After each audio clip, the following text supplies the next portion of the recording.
कौन बनेगा नेता। नगर निगम के चुनाव पास आने वाले थे। पूरे कानपुर शहर में टिकट को लेकर मारामारी शुरू थी, लेकिन सबसे ज्यादा चर्चा में वार्ड नंबर 40 की सीट थी।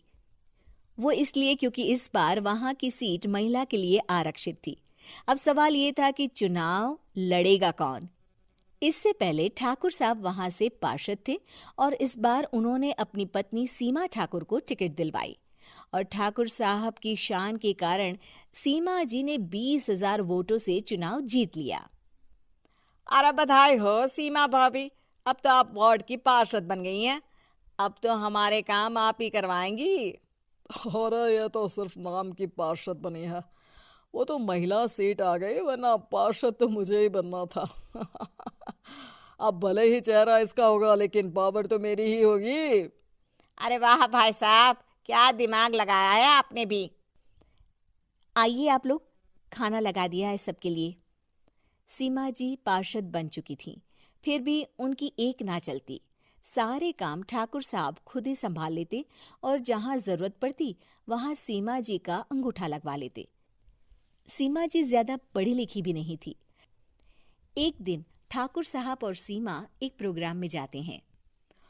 अरे ठाकुर साहब, आप आ गए। ओहो, पार्षद मैडम भी आ गई हैं। स्वागत है आप दोनों का। लगता है हमारे पार्षद फंड का सही इस्तेमाल हो रहा है। चलिए अब उद्घाटन करते हैं। ये लीजिए ठाकुर साहब कैची, आप ही सबसे पहले प्रवेश कीजिए। सब लोग आगे निकल जाते हैं और सीमा जी पार्षद होने के बावजूद भी पीछे खड़ी रह जाती हैं। वो देखती हैं कि वेलकम बोर्ड पर उनका नाम है, लेकिन महिला होने के कारण कोई उनका सम्मान नहीं कर रहा। अगले दिन एक आदमी उनके घर आता है।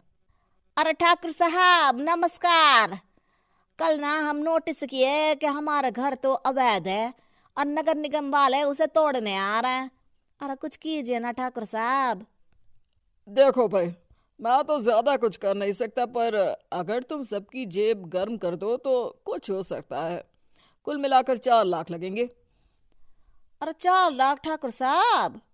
अरे भाई, मैं अपने लिए नहीं मांग रहा हूँ। दरोगा है, इंजीनियर बाबू है, बड़े साहब है, सबको देना पड़ता है ना थोड़ा थोड़ा। बोलो है मंजूर? तभी वहां अचानक सीमा जी आ जाती हैं। अरे ये आप क्या कर रहे हैं? पहले इन्हीं लोगों से तो आपने वोट मांगे, अब इनसे ही पैसे ले रहे हो। अरे चुप रहो तुम, तुम्हारा काम है सिर्फ अंगूठा लगाना, तुम वही किया करो। मुझे दूसरे काम तुम मत सिखाओ, समझी?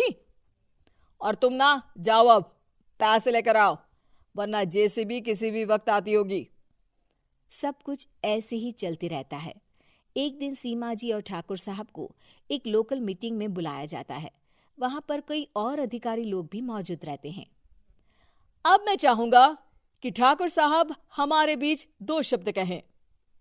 मेरे प्यारे भाइयों और बहनों, आज मेरा सौभाग्य है कि मैं आप सबकी सेवा दिन रात कर पा रहा हूँ। आपने मेरी पत्नी को भारी मतों से जिताया है, इसलिए मैं आप सभी का शुक्रगुजार हूँ। मैं आप सबसे वादा करता हूँ कि हमेशा की तरह हमारे वार्ड में किसी को कोई तकलीफ नहीं आने दूंगा। सभी लोग तालियां बजाने लगते हैं। अब मैं माननीय पार्षद मैडम को स्टेज पे बुलाना चाहूंगा। अपने नाम को बुलाया सुनकर सीमा जी एकदम चौंक जाती है।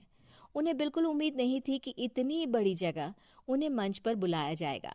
जैसे तैसे वो मंच पर चढ़ती हैं। ऊपर जाते ही सीमा जी को सारी पुरानी बातें याद आ जाती हैं कि किस तरह उनके पति उन्हें कभी भी आगे बढ़ने नहीं देते और उनके नाम से गलत काम करते हैं। वो बोलने लगती हैं। मैं आपके वार्ड की पार्षद सीमा हूँ। आप में से बहुत कम लोग ही मुझे जानते होंगे, क्योंकि इससे पहले मुझे कभी ऐसा मौका ही नहीं मिला। सारे मौके मेरे पार्षद पति यानी आपके ठाकुर साहब ही लेते रहे, लेकिन आज ये मौका मुझे मिला है तो मैं इसे ऐसे ही नहीं जाने दूंगी। मैं आपको ये बताना चाहती हूँ कि आपके ठाकुर साहब मेरे नाम की आड़ में गैर कानूनी काम करते हैं, जिस पर अंगूठों के निशान मेरे होते थे।